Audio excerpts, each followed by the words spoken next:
छात्रों के हाथ में कड़ी भाषा में लिखे सरकार के खिलाफ स्लोगन वाले प्ले कार्ड, मुंह से मर्यादाओं को लांघ जाने वाले शब्द 36 दिनों तक दिल्ली के जंतर मंतर पर गवाह बने। नतीजा, देश के शिक्षा मंत्री धर्मेंद्र प्रधान को इस्तीफा देना पड़ा। इस्तीफे से खुश छात्रों ने जंतर मंतर खाली कर दिया, लेकिन जंतर मंतर पर आंदोलन से जो आग उठी उसकी झलक देश के अलग अलग हिस्सों में भी देखने को मिल रही है। माने जंतर मंतर से करीब 1200 किलोमीटर दूर झारखंड के रांची में छात्रों का जमावड़ा शुरू हो गया है। कारण झारखंड में सरकारी नौकरियों की भर्ती में धांधली के आरोप लग रहे हैं। आरोप है कि झारखंड कर्मचारी चयन आयोग यानी JSSC के कई पेपर लीक हुए। JSSC की कंपाउंड ग्रेजुएशन लेवल यानी CGL पेपर लीक हुए। फिर JPSC सिविल सेवा परीक्षा में भी गड़बड़ियां का मामला सामने आया। इन सारी धांधलियों की जांच CID को दी गई, लेकिन अभ्यर्थी इससे संतुष्ट नहीं है। उनका कहना है कि अब यह जांच CBI को दी जानी चाहिए, जिस पर फिलहाल झारखंड सरकार ने अमल नहीं किया। नतीजा, रांची में हजारों की संख्या में छात्र छात्राओं ने प्रदर्शन शुरू कर दिए। रांची के वरिष्ठ पत्रकार आनंद दत्ता से हमने बात की तो उन्होंने बताया कि 6 अगस्त को विधानसभा सत्र शुरू हो रहा है। इस दिन ये प्रदर्शनकारी छात्र विधानसभा का घेराव करेंगे। दूसरी ओर भाजपा ने भी मोर्चा खोल दिया है। रांची के सांसद समेत भाजपा के कई सांसद गांधी प्रतिमा के पास CBI जांच की मांग को लेकर धरने पर बैठ गए हैं और आरोप लगा रहे हैं कि झारखंड में पेपर खुलेआम बिकते हैं। पूरा मामला क्या है, शुरुआत से समझते हैं। 19 जुलाई 2026 इस दिन JSSC द्वारा 510 पदों के लिए आयोजित फील्ड वर्कर भर्ती परीक्षा में गड़बड़ियां देखने को मिली, जहां कुल 3,22,867 रजिस्टर्ड छात्रों में से सिर्फ 86,444 अभ्यर्थी ही परीक्षा में शामिल हो सके, जिनका मेन कारण एडमिट कार्ड के संबंध में देरी से मिली सूचना और दूर दराज के परीक्षा केंद्र थे।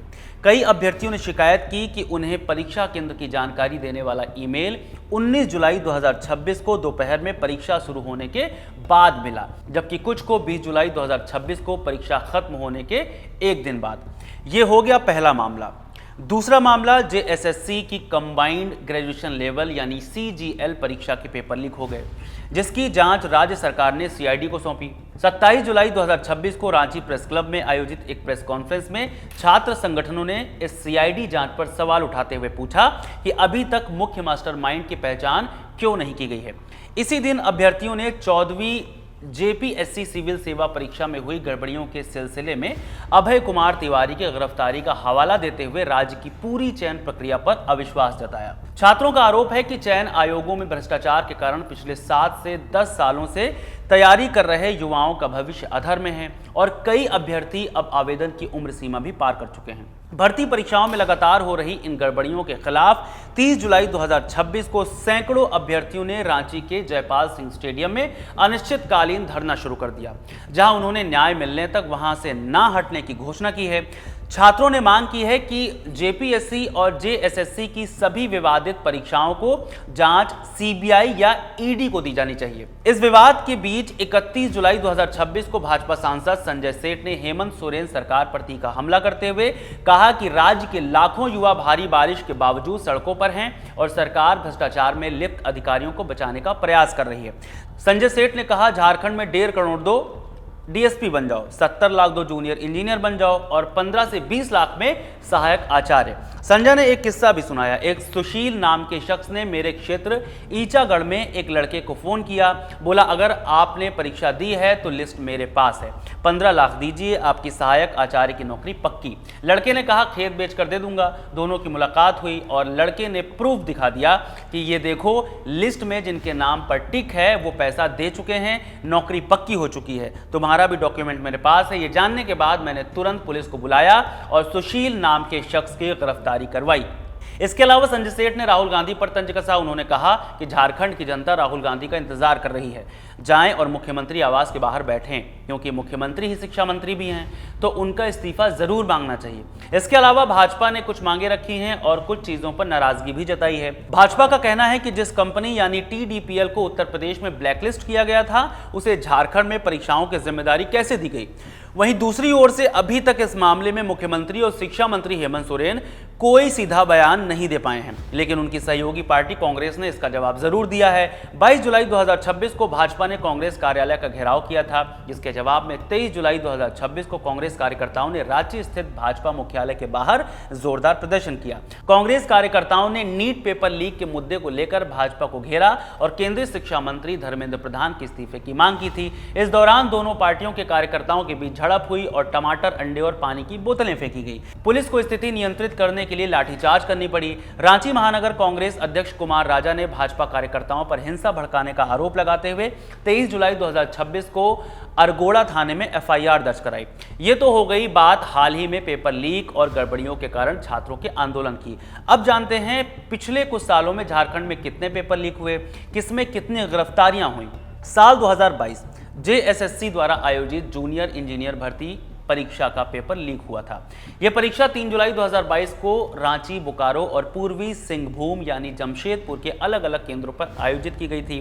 पेपर लीक होने का खुलासा तब हुआ जब परीक्षा शुरू होने से कुछ घंटे पहले ही क्वेश्चन पेपर और उनके उत्तर व्हाट्सएप पर वायरल हो गए थे। इस मामले में 14 जुलाई 2022 को धनबाद के निवासी मिथिलेश महतो द्वारा नामकुम थाने में दर्ज कराई गई थी एक रिपोर्ट। औपचारिक शिकायत के बाद पुलिस ने जांच शुरू की और पाया कि वायरल हुए प्रश्न वास्तविक पेपर से मेल खाते थे। इस घोटाले के मुख्य आरोपी के रूप में गिरिडीह के निवासी रंजीत मंडल को गिरफ्तार किया गया है, जिसे रांची पुलिस ने ओडिशा के क्योंझर से पकड़कर ट्रांजिट रिमांड पर लाया था। जांच में यह बात भी सामने आई कि मंडल एक अंतर्राज्यीय गिरोह का एक्टिव सदस्य है, जिसका नेटवर्क झारखंड और बिहार समेत अन्य राज्यों में फैला हुआ है। पुलिस के अनुसार इस गिरोह के मास्टरमाइंड ने प्रश्न पत्रों को 15 से 20 लाख रुपए की रेंज में बेचा था।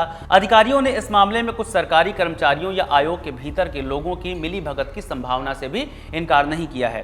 पेपर लीक की पुष्टि होने के बाद जेएसएससी ने जुलाई के आखिर में अधिसूचना जारी कर डिप्लोमा स्तरीय संयुक्त प्रतियोगिता परीक्षा 2021 को रद्द कर दिया।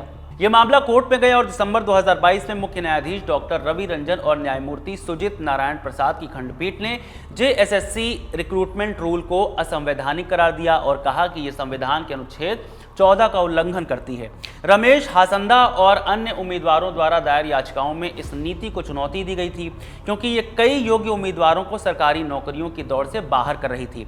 अदालत ने मुख्य रूप से उन नियमों को खारिज किया जिनके तहत सामान्य श्रेणी के उम्मीदवारों के लिए झारखंड के स्कूलों से ही 10वीं और 12वीं की परीक्षा पास करना अनिवार्य बनाया गया था। इसके अलावा सरकार ने भाषा के पेपर से हिंदी और अंग्रेजी को हटाकर उर्दू और बंगाली जैसी भाषाओं को शामिल रखने के फैसले को भी अदालत ने गलत माना।